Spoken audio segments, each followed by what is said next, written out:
Good day. Today's lecture is devoted to organizational forms of training. This topic is of particular importance because the effectiveness of teaching depends not only on what is taught and by which methods, but also on how the educational process is externally arranged.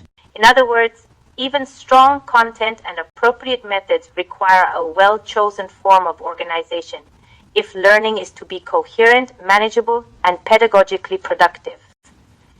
Therefore, organizational forms should be regarded as one of the structural foundations of university teaching.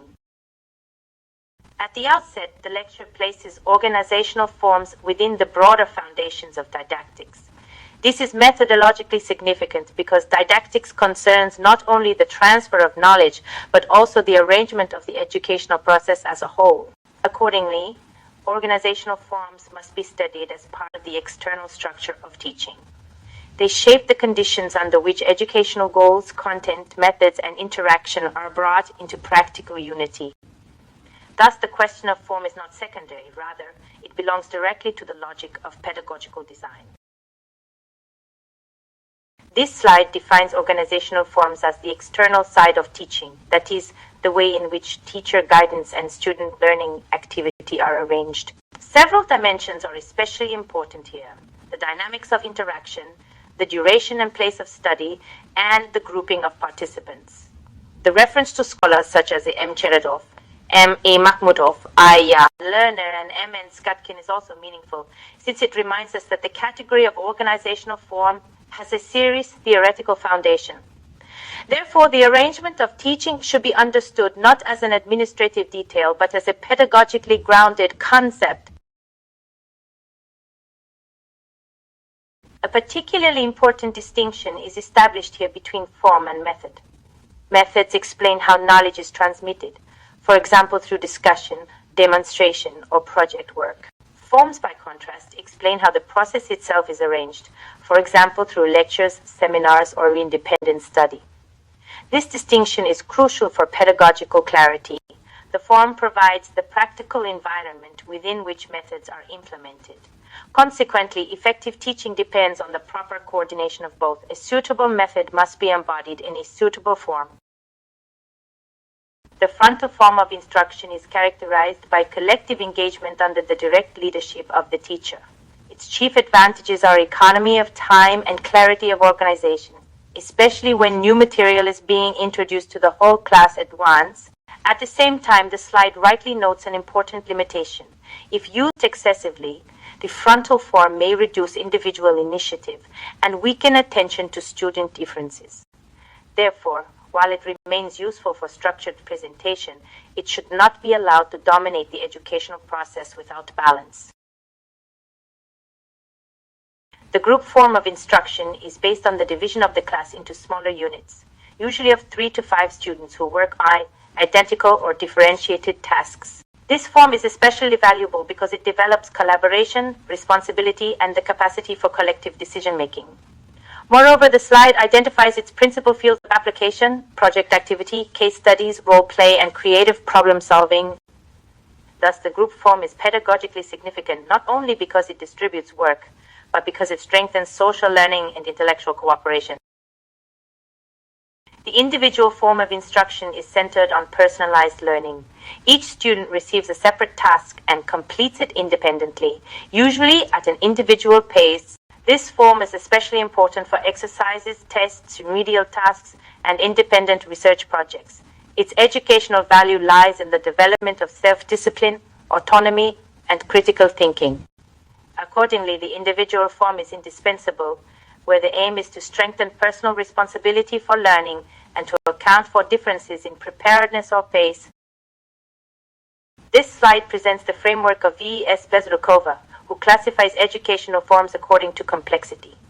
Simple forms focus on one topic or activity, as in conversation, consultation, quiz, test, or exam.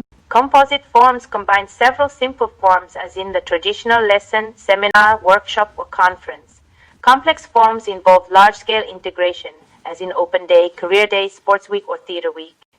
This classification is methodologically useful because it shows that forms differ not only in appearance, but also in their internal level of organizational integration. The slide further clarifies the system of educational forms by grouping them into three broad domains. The first unites theory and practice through lectures, seminars, laboratory work, and colloquiums. The second concerns research and assessment through course projects, diploma theses, consultations, and exams. The third refers to modes of study, including full-time, part-time, distance, and correspondence formats. Therefore, organizational form must be understood at several levels simultaneously, as a classroom arrangement, as an assessment structure, and as a broader institutional mode of study. This slide emphasizes that higher education requires a varied system of forms corresponding to the complexity of university teaching. Lectures, seminars, laboratory work, colloquiums, projects, consultations, and examinations all have distinct pedagogical functions. Consequently, university teaching cannot be reduced to one dominant format. Rather, it must combine forms in accordance with content, academic objectives, and stages of learning. In this respect, variety is not an embellishment, but a structural necessity. The selection of an organizational form must be guided by several criteria. The slide identifies 6 especially important ones: educational aims, subject content, learner characteristics, available time, material resources, and the teacher's own professional competence. This list is pedagogically significant because it demonstrates that no form is universally optimal. The appropriateness of a form depends on the relation between these conditions. Therefore, selection requires professional judgment rather than routine preference. The selection of an organizational form must be guided by several criteria.